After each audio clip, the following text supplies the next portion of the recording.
Good morning everyone, good morning friends, welcome to in our Ayurveda reality channel. Okay, तो आज हम देखेंगे next topic क्रियाशील का, मतलब नेक्स्ट जो क्रियाकाल देखने वाले थे हम षड क्रियाकाल थी। षड क्रियाकाल में स्टार्टिंग की 3 क्रियाकाल देखा। ओके, अब देखेंगे फोर्थ क्रियाकाल, दैट इज स्थान संश्रय चतुर्थ क्रियाकाल। दैट इज स्थान संश्रय चतुर्थ क्रियाकाल। ओके, फोर्थ क्रियाकाल डिस्कस। ओके, स्थान संश्रय दोष दुष्य स्वतंत्र संश्रय, सुश्रुत सूत्र का रेफरेंस है, सेम आएगा। ओके, इसमें क्या बताया कि वृद्धिगत दोषों की यह चतुर्थ अवस्था होती है, मतलब वृद्धिगत दोषों की चतुर्थ अवस्था होती है। प्रसर इस अवस्था में वृद्धिगत दोष यह संपूर्ण शरीर में संचार करते समय जिस स्थान में वैगुण्य रहते हैं उस स्थान का आश्रय लेकर वहां पर विकृति उत्पन्न करता है। दोषों के स्थान संचय इस अवस्था में दोष दृश्य इनके संपूर्ण से कुछ व्याधि सूचक लक्षण उत्पन्न करते। देखो अब क्या होगा, प्रसर में क्या हो रहा था, जो सारे दोष थे वो शरीर में फैल रहे थे, इधर से उधर, उधर से इधर, इधर से उधर।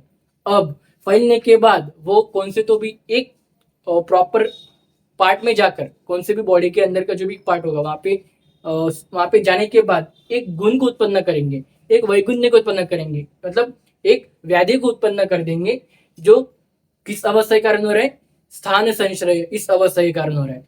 ठीक है, क्योंकि उनको एक स्थान चाहिए अब रहने के लिए। अब वो फैल चुके हैं सारे शरीर में, अब उनको एक स्थान चाहिए। अब वो स्थान पकड़ के वहां पे क्या करेंगे, एक विकृति, एक व्याधि निर्माण कर देंगे। तो यही हमारा स्थान संशय चतुर्थ क्रियाकाल।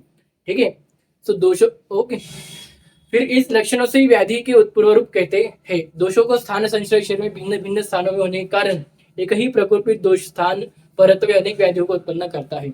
और स्थान संश्रय में ही व्याधि उत्पन्न होंगे अलग अलग प्रकार के, क्योंकि संपूर्ण शरीर में फैल चुका है दोष प्रसर इस क्रियाकाल में। ठीक है, सो कुछ व्याधि उनके कुछ स्थान है, उनके नाम है, मतलब अंदर के स्थान के नाम है, उनके व्याधि, उनमें क्या क्या व्याधि है आपको नोट्स में दिल जाएंगे, वो आप पढ़ लेना एक बार।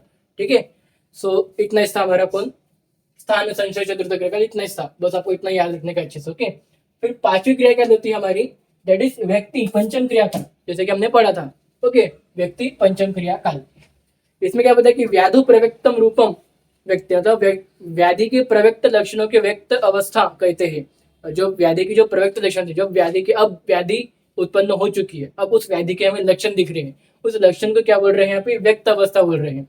व्यक्त अवस्था में व्याधि के लक्षण अधिक स्पष्ट हो जाते हैं। अब जब इस अवस्था में व्यक्ति, इस पंचम क्रियाकाल इस अवस्था में जो व्याधि के लक्षण हमें देखने को मिले, अब वो एकदम स्पष्टता दिखेंगे, एकदम क्लियर दिखेंगे हमको इस अवस्था में, इस क्रियाकाल में। ठीक है, अतः व्याधि का निदान भी इस अवस्था में सहज होता है, मतलब लक्षण में दिखेंगे और उसका जो उपचार होगा वो भी इस अवस्था, मतलब इसी क्रियाकाल में होगा। ठीक है, सुश्रुत ने इस व्यक्त अवस्था को व्याधि दर्शन भी ऐसे कहा गया है, क्योंकि हमें व्याधि दिखते हैं इसलिए। ठीक है, ओके, बाकी चिकित्सा के लिए पांचवा अवसर होने के कारण इस काल को पंचम क्रियाकाल कहते हैं। अब ये चिकित्सा का पांचवा अवसर है, फिफ्थ ट्रीटमेंट या फिफ्थ चांस है उस व्याधि को क्लियर, मतलब बराबर करने के लिए फिफ्थ चांस, फिफ्थ अवसर। ओके, पंचम क्रियाकाल होती है व्यक्ति। ठीक है, ये हो गया हमारा व्यक्ति, इतना ये पंचम क्रियाकाल व्यक्ति, मतलब व्याधो परिव्यक्तम व्यक्ति, आपको ये श्लोक याद रखने का है। ठीक है, फिर मैं बात करूं भेद, षष्ठी क्रियाकाल, वातादि लक्षण भेदात भिन्नत्वे भेद, सुश्रुत सूत्र स्थान का रेफरेंस है। इसमें क्या बोल रहे हैं कि भेद इस अवस्था में व्याधि का पूर्ण ज्ञान होता है, उसके दोषित प्रकार भी अधिक स्पष्ट हो जाते हैं। अब भेद अवस्था में क्या होता है, जो व्याधि हो चुकी है, व्याधि के लक्षण निर्माण हो चुके हैं, अब व्याधि की पूर्ण ज्ञान, उस व्याधि का पूर्ण ज्ञान हमें भेद इस क्रियाकाल में होगा। ठीक है, उसके दोषित प्रकार भी, मतलब इसमें कौन सा दोष प्रेजेंट है वो भी हमें इस क्रियाकाल में पता चल जाएगा। व्याधि के दोष भेद का भी ज्ञान होने के कारण इस अवस्था को भेद कहा गया है। ठीक है, दोष भेद का भी ज्ञान हो रहा है, ये कौन सा दोष है उसके कारण ही इसको भेद कहा गया है। ठीक है, इस अवस्था में व्रण शोथ एवं विद्रधि के त्वचा का विदारण होकर एवरण उत्पत्ति होती है। एवरण उत्पत्ति एक व्याधि है जो उत्पत्ति हो जाती है इस काल में। ठीक है, ज्वर एवं अतिसार में ज्वर आना, द्रवमल प्रवृत्ति होना आदि लक्षणों से व्याधि के विभक्त अवस्था में निदान हो जाता है।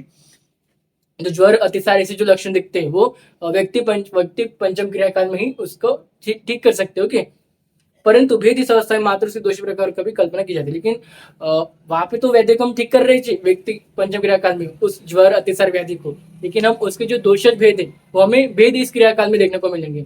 यहाँ से हमको जानने को मिलेंगे कि उस व्याधि में कौन से दोष प्रेजेंट थे, हमको इस भेद क्रियाकाल से जानने को मिलते हैं।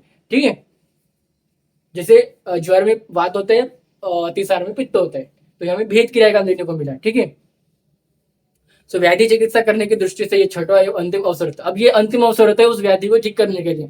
जो पहले से जो एक व्याधि हो रही थी, सबसे पहले तो बढ़ रही थी, फिर कम हो रही, सबसे पहले तो कम थी, धीरे धीरे बढ़ी, एकदम से बढ़ी, फिर फैली, फिर उसको ठीक करने के लिए जो हमें अवसर मिला, पहले अवसर था हमें संचय करने का, फिर प्रकोप करने का, फिर प्रशमन करने, फिर प्रसार करने का।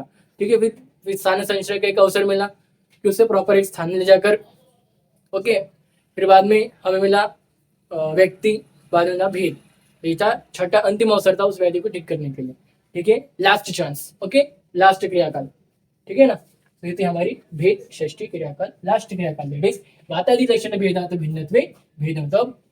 ओके, सो ये भी सृष्टि सूत्र का रेफरेंस है। तो ये आज तो हमारा क्रियाकाल चैप्टर यहाँ पे पूरा कंप्लीट होता है। एकदम इजी वे में मैंने आपको पढ़ा है क्रियाकाल चैप्टर को। ठीक है, सो लेक्चर को मैं यहीं पे एंड करता हूँ। लेक्चर को एंड करने से पहले बता जाता दो तीन चीजें। तो हमारा क्रियाकाल चैप्टर कंप्लीट हो चुका है।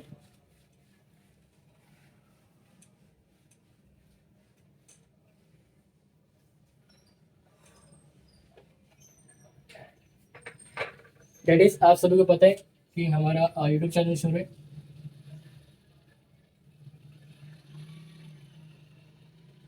आयुर्वेदा। दूसरा हमारा शुरू है इंस्टा का पेज, वो भी आयुर्वेदा।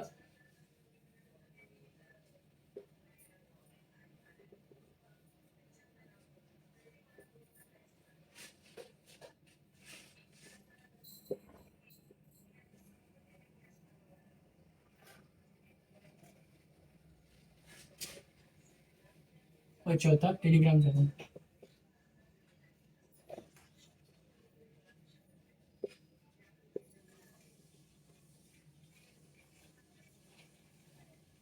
ठीक है, सो यूट्यूब चैनल में लेक्चर डालता हूँ, क्या करने का, लाइक करने का, सब्सक्राइब करने का, फ्रेंड्स को शेयर करने का। ओके, इंस्टा में लेक्चर्स के अपडेट्स आते हैं, व्हाट्सएप और टेलीग्राम में daily video link of lecture और साथ में नोट्स आते रहते हैं। और व्हाट्सएप में मैं आपके डाउट को भी डिस्कस करता हूँ तभी के तभी। Okay, so thank you.